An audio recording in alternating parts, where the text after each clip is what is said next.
wabarakatuh. Selamat siang anak-anak.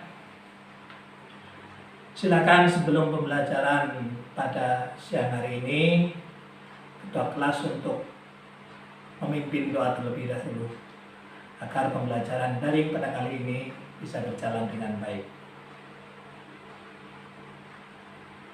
Oke. Selanjutnya, bagaimana kabar anak-anak semuanya? Sehat? Baik-baik? Alhamdulillah. Semoga kebaikan selalu bersama kita. Dan alhamdulillah, berdasarkan link kehadiran yang telah Bapak bagikan melalui grup WA, semua anak-anak bisa hadir untuk mengikuti pembelajaran daring pada siang hari ini. Melanjutkan pembelajaran minggu kemarin, yaitu pembelajaran mengenai bagaimana kaidah hukum Islam berkenaan dengan mawaris. Untuk pembelajaran kali ini nanti akan membahas mengenai kaidah atau analisis tentang amar ataupun nahi. Mungkin anak-anak semuanya juga ada yang tahu apa yang dinamakan amar, apa yang dinamakan nahi. Untuk lebih jelasnya kepada anak-anak semuanya untuk memperhatikan bahwa yang dinamakan amar dalam perspektif bahasa adalah amru wa talaqul fa'lu 'ala wajhil istiqla ayyi innal amra yakunu a'la minal ma'muri. Bahwa yang dinamakan amar merupakan suatu lafaz yang digunakan oleh seseorang untuk mengerjakan suatu pekerjaan dan menyuruh, itu lebih tinggi kedudukannya daripada orang yang disuruhnya. Dalam hal ini adalah Al-Quran dan As-Sunnah yang memerintahkan atau yang menyuruh melakukan suatu pekerjaan, sehingga nanti berdampak adanya hukum dalam pemahaman kaidah hukum Islam. Dan berdasarkan definisi amar tersebut disimpulkan bahwa lafaz amar dipergunakan sebagai suatu lafaz yang memerintahkan kepada segenap muslim ataupun mukmin. Beberapa bentuk lafaz amar diantaranya terdapat dalam fi'il amr, seperti firman Allah Subhanahu wa taala dalam surat An-Nisa ayat yang keempat, "Fatun nisa suduqatihinna nikhlah", yang artinya dan berikanlah mahar kepada wanita yang kamu nikahi sebagai pemberian atau mas kawin. Wa'atu, ini menduduki sebagai fi'il amar. Yang kedua juga dalam bentuk fi'il mudhari yang diawali lamul amr. Wala takum minkum ummatan yad'u ilal khair. Ini terdapat dalam surat Al-Imran yang ke-104. Di situ terdapat wala takum, lamnya adalah lam yang mendahului takun adalah lamul amr. Dan hendaklah di antara kamu segolongan umat menyeru kepada kebaikan. Yang kemudian dalam bentuk masdar pengganti fa'il, seperti dalam surat Al-Baqarah ayat yang ke-83, wabil walidaini ihsana. Ihsana ini merujuk masdar pengganti fi'il yang berarti dan berbuat baiklah kepada ibu bapak. Terus yang selanjutnya adalah lafaz yang mengandung perintah seperti pada lafaz doroba, ketaba atau amr. Seperti contohnya dalam lafaz farodo.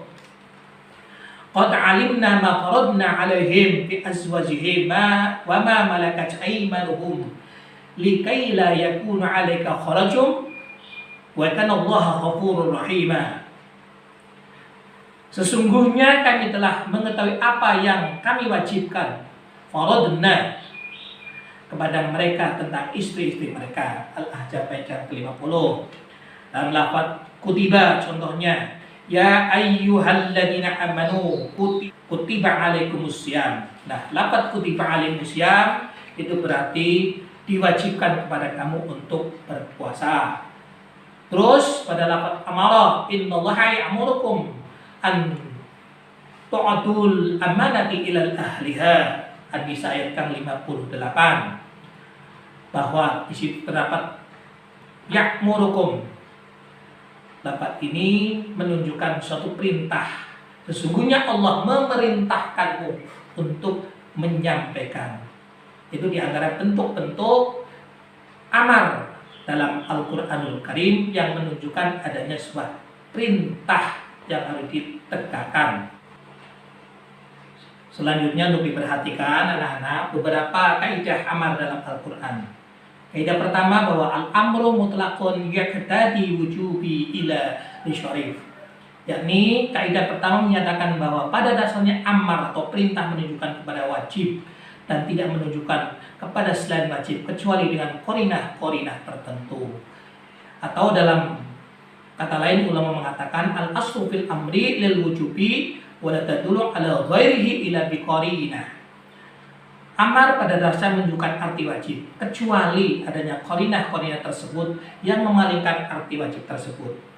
Dari aspek yang lain selain adanya wajib sebagai hal yang timbul karena adanya korinah, maka di situ dapat ditemukan ada amar yang berbentuk nadbun atau anjuran yang berarti sunnah, yang kedua ibahah yang berarti kebolehan untuk dikerjakan dan ditinggalkan, yang ketiga al-irsyad yang berarti membimbing atau memberi petunjuk, yang selanjutnya adalah tahdid yang berarti ancaman atau menghadik, yang selanjutnya ta'jiz yang artinya menunjukkan kelemahan. Untuk selanjutnya tolong anak-anak semua perhatikan bahwa apa yang disebut nahi. Tolong ini diperhatikan. An-nahyu huwa talabul tarku minal a'la ilal adna. Bahwa yang dinamakan nahyi adalah tuntutan meninggalkan sesuatu yang datangnya dari orang yang lebih tinggi tingkatannya kepada orang yang lebih rendah tingkatannya. Dalam hal ini Al-Quranul Karim dan Al-Hadis Nabi yang mana di dalamnya terdapat nahi atau larangan yang harus dipatuhi oleh setiap muslim. Bentuk-bentuk lafaz nahyi seperti bisa ditemukan pada fi'il mudhari yang disertai dengan la nahya, seperti lafaz la tafsudu fil ardi dan janganlah membuat kerusakan di muka bumi, atau lafaz-lafaz yang memberikan pengertian haram atau perintah untuk meninggalkan sesuatu perbuatan seperti pada lafaz Al-Quranul Karim wa ahallallahu bai'a wa harramal riba, dan Allah menghalalkan jual beli dan mengharamkan yang dinamakan riba. Dan selanjutnya kaidah-kaidah nahi dalam Al-Quran atau patokan-patokan ini, yang pertama adalah kaidah yang menyatakan bahwa an-nahyu yaqtadi tahrimu wal qawlu wa tamamu ila liqarinati.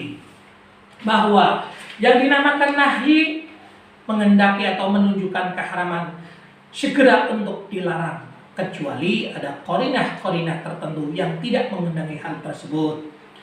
Lafaz nahyi selain menunjukkan kepada hal yang diharamkan, sesuai dengan korinahnya juga menunjukkan kepada arti seperti doa. Yang kedua al-irsyad, memberi petunjuk. Yang ketiga tahqiq atau menghinakan. Yang selanjutnya ada ta'yiz atau menunjukkan keputusasaan, dan yang selanjutnya adalah tahdid yang berisi sebuah ancaman. Kaidah kedua bahwa an-nahyu yaqtadi fasadul mutlaqan. Pada dasarnya larangan itu mengendaki fasad, rusak secara total. Sebagaimana sabda Rasulullah sallallahu alaihi wasallam, kullu amrun laisa alaihi amruna wa huwa raddun. Bahwa setiap perkara yang tidak ada perintah kami maka ia tertolak. Terus kaidah yang ketiga, al-aslu fin nahyi mutlaqan yaqtadi taqriran fi jam'il azminati. Pada dasarnya larangan yang mutlak menghendaki pengulangan, larangan setiap waktu. Seperti dalam Al-Qur'anul Karim surat An-Nisa ayat ke-43 bisa dicontohkan bahwa Allah berfirman, ya ayyuhalladzina amanu la taqrabus sholata wa antum syukara. Artinya, janganlah kamu sholat sedang kamu dalam keadaan mabuk. Oke, kepada anak-anak semuanya, mungkin ada yang masih belum paham atau ada yang mau bertanya, monggo sebelum pertemuan kali ini diakhiri. Oke, kalau tidak ada dan semuanya insya Allah paham, dapat disimpulkan bahwa untuk yang dinamakan nahi dan yang dinamakan amr, bahwa nahi merupakan sebuah larangan dan amr adalah sebuah perintah, di mana Al-Qur'anul Karim dan Al-Hadis Nabi sebagai sandaran pokok bagi agama Islam di dalamnya mengandung nahi dan di dalamnya juga mengandung amr yang harus dipatuhi dan dipedomani dalam kehidupan kita sehari-hari. Dan kepada semua anak-anak untuk bisa memahami sehingga bisa mempergunakan dalam kehidupan sehari-hari. Selanjutnya sebagai suatu tugas, nanti tolong kepada anak-anak, tolong dipahami apa yang telah Bapak uraikan tadi berkenaan dengan beberapa pengertian dan ayat-ayat yang berhubungan dengan nahi dan amar tersebut. Selanjutnya besok pada pertemuan minggu depan untuk direviewkan kembali. Dan untuk pertemuan kali ini cukup sekian dulu. Dan marilah kita bersama-sama tutup dengan kafaratul majlis. Subhanaka wa bihamdika la ilaha illa anta wastaghfiruka wa atubu ilaik. Wassalamualaikum warahmatullahi wabarakatuh.